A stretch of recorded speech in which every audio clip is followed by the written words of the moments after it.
Good day everyone, I'm Alexander James Y. Palad from DSN22.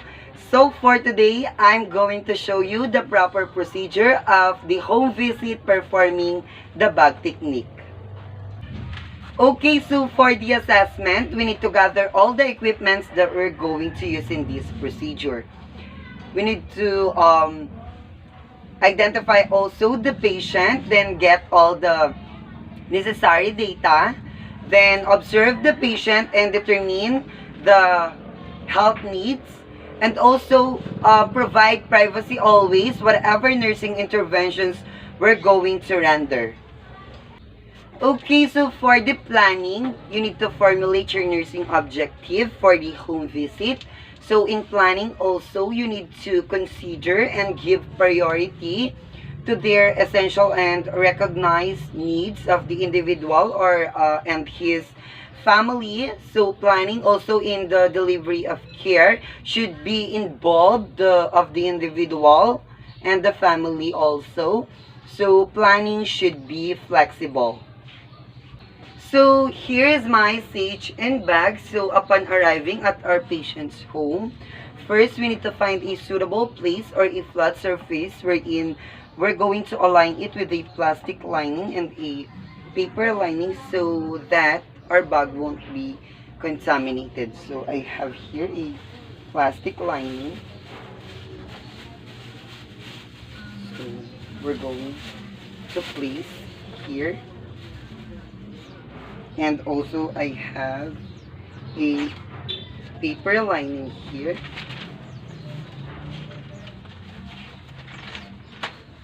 Okay, so after putting the plastic lining and the paper lining, we're going to place our bag on the blind table.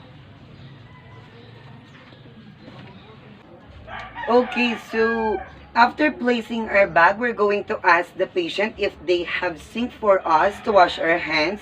And if they don't, we can ask the patient for a basin with a clean water. Okay, so now we're going to open up our bag, then take out the soap and the towel to wipe our hands. And it is to prepare us for hand washing. So here is our towel and here is our soap.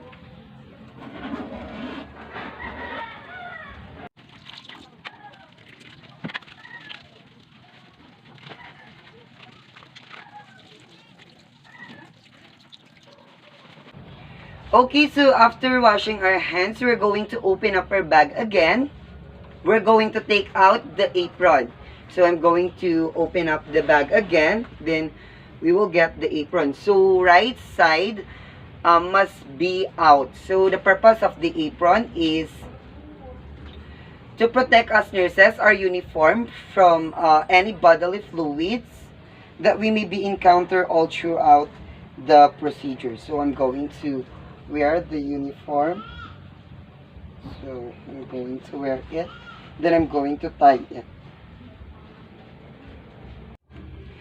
Okay, so after putting our apron, we're going to take out all the equipments that we're going to use in this procedure. So now we will be doing the fundic height measurement. So we will be using tape measure and we will be doing also the perineal cleaning. So we will be using also a cotton balls, irrigating solution, and so on. So we will take out now all the equipment. So we have cotton balls here, tape measure and irrigating solution in a kidney basin. Then close the bag and place our bag in a one working area. So make sure that it is located on the plastic lining and the paper lining so it won't be contaminated and to prevent cross-contamination.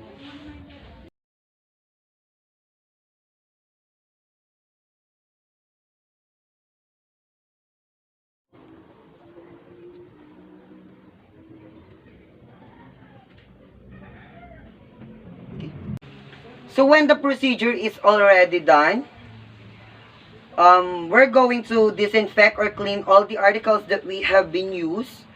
So by wiping and sanitizing the articles, it can prevent to the cross-contamination. So we're going to wipe.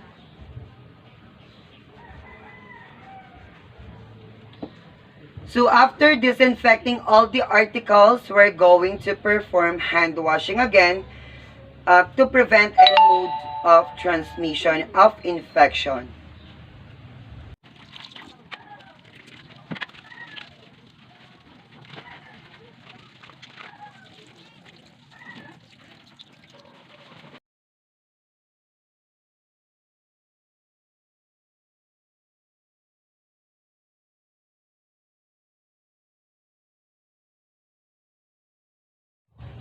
So after we perform hand washing, we're now going to remove our apron.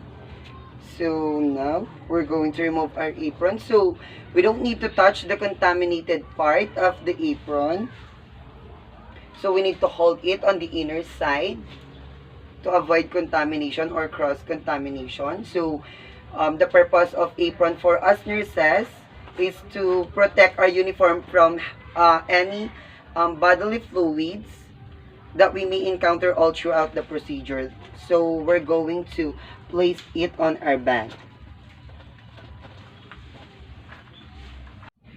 So after performing the hand washing, removing the apron, and replacing all the articles that we have been used on our CHN bag, we're going to remove now the paper and the plastic lining on the table.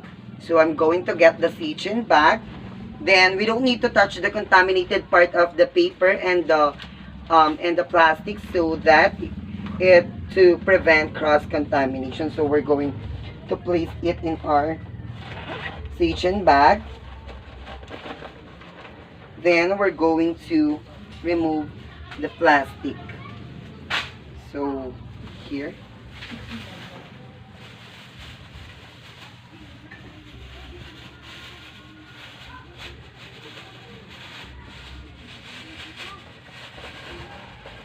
Okay, so we have now kept everything on our CHN bag, the linings and the equipment. So now we're going to discard all the equipments that we have been used. So as you can see, I already discard all the equipments that we have been used, and I place it on a proper receptacle. So as you can see, our working area is clean now. Okay, so we need to document the findings and the procedure of care that we have been done in our notes.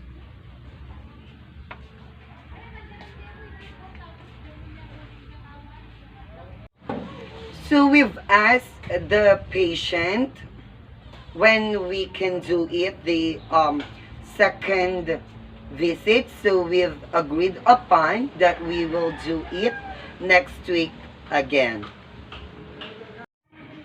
So now, I'm going to show you the contents of my CHN bag. So starts from the medicine. So I have here a 70% alcohol, hydrogen peroxide, a betadine solution. So for the sterile items, I have disposable syringes here, 1cc, 3cc, and also 5cc. I have also here hypodermic needles, 19 gauge, 22 gauge, and also 23 gauge, and I have also here 25 gauge. So for the sterile dressing, I have here cotton balls in a small container just to fit my bag, sterile gloves. I have also here a gauze pad 4x4, 4 pieces, and also a 5 pieces sterile tongue depressors. So for the equipment, I have here surgical scissors and a forceps, one curved and one straight. So I have also here a pen light, thermometer, tourniquet, tape measure. I have also here soap dish and a soap. I have also here a straight catheter, and the most important, stethoscope, apron. I have also here ice bag, hot bag, and disposable mask. And the most important is the CHN bag.